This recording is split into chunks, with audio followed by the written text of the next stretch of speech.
पहले चोरी और फिर सीना चोरी कर रहे हैं विधायक जी। सरकारी दफ्तर में मारपीट के बाद कह रहे हैं कि अगर मैं प्लान बनाकर जाता तो न जाने कितने हजार लोग पहुंच जाते, लेकिन हम तो सिर्फ 4-5 लोग ही गए थे। लेकिन विधायक जी तस्वीरें तो कुछ और ही बयां कर रही है।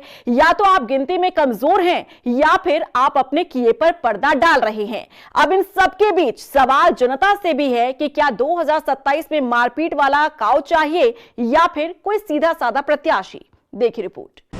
विधायक काऊ की चोरी फिर सीना चोरी, गिनती में कमजोर विधायक जी।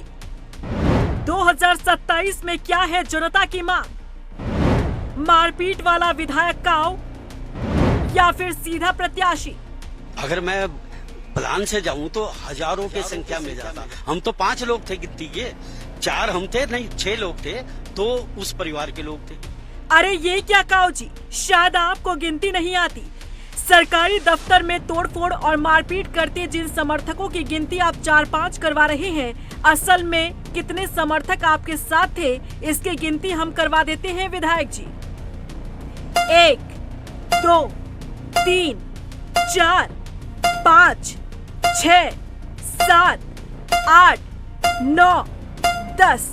लीजिए विधायक जी, आपने तो 4-5 कहा था, लेकिन यहाँ तो गिनती डबल डिजिट में जा पहुँची। अब क्या कहेंगे विधायक जी आप? अगर मैं प्लान से जाऊं तो हजारों की संख्या में जाता। हम तो 5 लोग थे गिनती के, 4 हम थे, नहीं 6 लोग थे, तो उस परिवार के लोग थे, वो सारे उनके थे। कितनी हैरानी की बात है, विधायक खुलेआम कह रहे हैं कि अगर मैं इस तरह की मारपीट के प्लान से जाता तो हजारों लोग पहुंच जाते। यानी कि विधायक काऊ इस बात पर खुद मुहर लगा रहे हैं कि गुंडागर्दी उनके इशारों पर ही होती है। बस एक इशारा देने की कमी है, जैसे ही विधायक का इशारा मिलता है गुर्गे तैयार हो जाते हैं। बेसिक शिक्षा निदेशक के साथ जो कुछ हुआ, इसने पूरी बीजेपी को बैकफुट पर ला दिया है। अब पार्टी ने भी विधायक से जवाब तलब किया है। पार्टी ने पूरे मामले का संज्ञान लिया है। वहीं विधायक पर भी FIR दर्ज हुई है।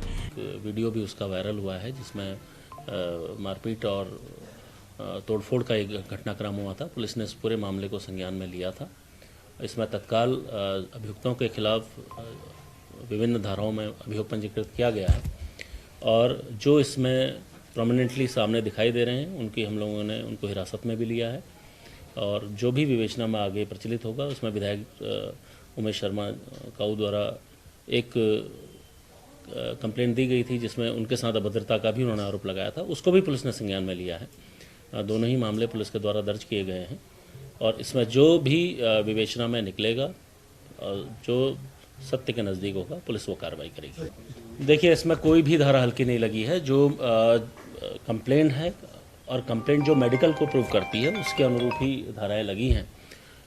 जो मेडिकल है, मेडिकल के अनुरूप ही धाराएँ लगी हैं। साथ में बलवा है, सरकारी कार्य में बाधा है, जो और तोड़फोड़ है, विभिन्न धाराओं में इसमें अभियोग पंजीकृत किया। BNS 2023 की धारा 351(3) के अंतर्गत गंभीर आपराधिक धमकी आती है, जिसमें जान से मारने की धमकी, गंभीर चोट पहुंचाने की धमकी, आग लगाकर संपत्ति नष्ट करने की धमकी या किसी महिला पर अपवित्रता का आरोप लगाने जैसी सजाएं शामिल हैं। इस अपराध के लिए 7 साल तक की कैद, जुर्माना या दोनों का दंड दिया जा सकता है। अब इन सब के बीच सवाल ये खड़ा होता है कि 2027 विधानसभा चुनाव में क्या बीजेपी फिर से ऐसे नेता को प्रत्याशी बनाएगी?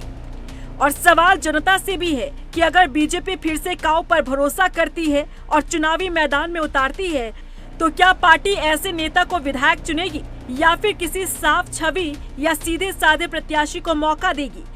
सरकारी दफ्तर में विधायक की गुंडागर्दी के बाद ये सवाल उठना लाजमी है। रफ्तार मीडिया के लिए देहरादून से ब्यूरो रिपोर्ट।